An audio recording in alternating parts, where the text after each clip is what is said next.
Գյուրջան Կասկադ, հասանելի բնակարաններ 65 ամիս մարման ժամկետով։ Շնորհակալ եմ։ Բարև ձեզ հարգելի արմավիրցիներ, արմավիրի մարզի բնակիչներ, ես ինքս այսօր էլ ավելի լավ եմ զգում ինձ, որովհետև գտնվում եմ իմ հարազատ մարզում, ես ինքս էլ երևի թե ձեզնից շատերը գիտեք, Էջմիածնից եմ։ Սենց նայելով ոմանց շատ լավ եմ ճանաչում, արդեն այս տարիների պայքարի ընթացքում հասցրել ենք ընկերանալ, երևի թե լավ կհիշեք 22 թվականին դիմադրության շարժումը սկսելուց մենք Արմավիրի մարզի բնակիչներով Սարդարապատից մեկնարկեցինք մեր բարձրացրեցինք բողոքի ձայնը, մեկնարկեցինք երթը եւ կարելի ասել ամիսներ շարունակ միասին մեր բողոքի ձայնը բարձրացրեցինք այսօրվա այս ապիկար իշխանությունների դեմ։ Այդ ժամանակ մենք ասում էինք խնդիրներ բարձրաձայնում ենք, որ ասում ենք, եթե Նիկոլ Փաշինյանը մնաց իշխանության, լինելու է սա, լինելու է Արցախի հայաթափում, լինելու է ամբողջական Արցախի կորուստ։ Չկարողացանք հասնել հաջողության, Նիկոլ Փաշինյանը մնաց իշխանության եւ եղավ ճիշտ մեր ասածը։ Հիմա որ թվարկեմ այն խնդիրները, որը մենք բարձրաձայնում ենք, որ Նիկոլի մնալու դեպքում լինելու է, մի փոքր ծավալուն է լինելու։ Բայց այդ օրերին մենք եղել ենք իրար հետ եւ այդ ամենը տեսնել ենք։ Շատ-շատերիդ անձնապես նայում եմ, չեմ ճանաչում եւ սա ուրախալի փաստ է, որովհետեւ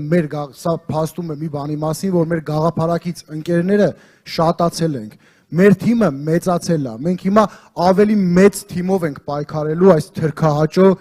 իշխանությունների դեմ։ Ոչ մեկս երբևէ չենք կարող պատկերացնել, որ կգան մարդիկ, կլինի Հայաստանի Հանրապետությունում իշխանություն, որ կուզենա մեզնից մեզ գողանալ։ Այս մարդը հետ է ուզում։ Ուզում է մեր ինքնությունը մեզնից գողանա։ Չպետք է թույլ տանք։ Հունիսի 7-ին շատ լավ հնարավորություն է, որպեսզի այս աղետը կարողանանք բոլորս միասին կասեցնել։ Դուք տեսել եք, դուք կպատկերացնեք, որ իդեպ անցել են տարիներ, 8 տարի արդեն անցել է, 8 տարի այս մարդիկ իշխանության են, ամեն ինչ ընդհուպ ասֆալտի քանդվելը գցում են նախկինների վրա, ասում են նախկիններն են մեղավոր։ Հիմա ձեր համայնքներում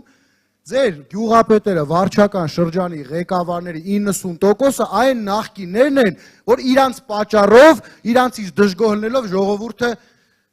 իշխանափոխություն իրականացրեց։ Այդ մարդկանց այսօր հավաքում են, քեֆեր են անում, պատկերացնեք, որ ձեր գյուղապետերը կարան իրար սրտիկ ցույց տան։ Հավաքվեն իրար տղամարդ, 30 տղամարդ, ասենց հավաքվեն իրար սրտիկ ցույց տան, մի քանիստ էլ ձևը չգիտեն, չգիտեմ ինչ էին ցույց տալիս իրար։ Ամեն դեպքում այն հայ տղամարդու կերպարն են փորձում մեզանից գողանալ, որովհետև այս մարդիկ ունեն մեկ նպատակ՝ անել Հայաստանի Հանրապետության հետ այն, ինչը արել են Արցախի Հանրապետության հետ։ Եվ այս ամենը թույլ չտալու համար հունիսի 7-ին բոլորս թև թիկունք իրար մեր ընտանիքներով, հարազատներով, բարեկամներով գնում ենք ընտրատեղամասեր եւ մեր ձայնը տալիս ենք համար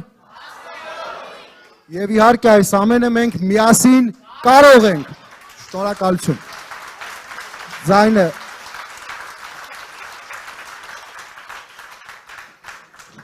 Միկրոֆոնը փոխանցում եմ ազգային ժողովի պատգամավոր մեր շատ սիրելի Արծվիկ Մինասյանին։